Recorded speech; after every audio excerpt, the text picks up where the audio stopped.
Congress BRS కలిపి డ్రామాలాడుతున్నాయని కేంద్ర మంత్రి బండి సంజయ్ అన్నారు. బీఆర్ఎస్ చేతిలో ఓటుకు నోటు కేసు, కాంగ్రెస్ చేతిలో ఫోన్ ట్యాపింగ్ కేసు ఉన్నాయని, దీంతో ఆ రెండు పార్టీలు కుమ్మక్కాయని విమర్శలు చేశారు. కొన్ని రోజులు హైడ్రా పేరుతో, ఇప్పుడు విగ్రహాల పేరుతో 6 గ్యారెంటీలను పక్కదోవ పట్టిస్తున్నారని మండిపడ్డారు బండి సంజయ్.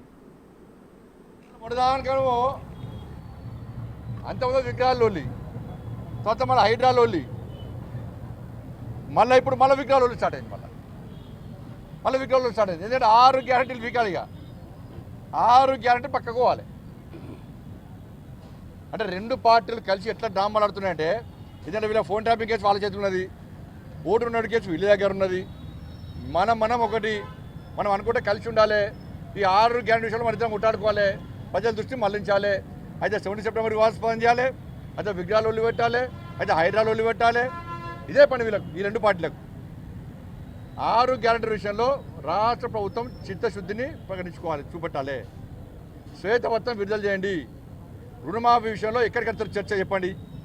ఏ గ్రామానికి పోదామో రండి, మాతోని ఎంతమంది రుణమాఫీ జరిగిందో చెప్తాం. మనం ఎంతమందికి 2,500 రూపాయలు ఇచ్చారు, ఎంతమంది రైతు భరోసా ఇచ్చారు, ఎంతమంది 10,000 రూపాయలు రైతు కూలీలకు ఇచ్చారు, 1,200 రూపాయలు, ఎంతమంది బోనస్ ఇచ్చారు, 2,500 రూపాయలు ఎంతమంది మహిళలకు ఇచ్చారు, గోల్డ్ ఎంతమందికి ఇచ్చారు, తులం గోల్డ్ ఎంతమంది స్కూటీలు ఇచ్చారు, ఎంతమందికి ఉద్యోగాలు ఇచ్చారు, ఎంతమంది ఉద్యోగస్తులకు ఇలా 5 డిఏలు ఇచ్చారు, ప్రమోషన్లు ఇచ్చారు, 317 విషయంలో మీ ఆలోచన ఏంది?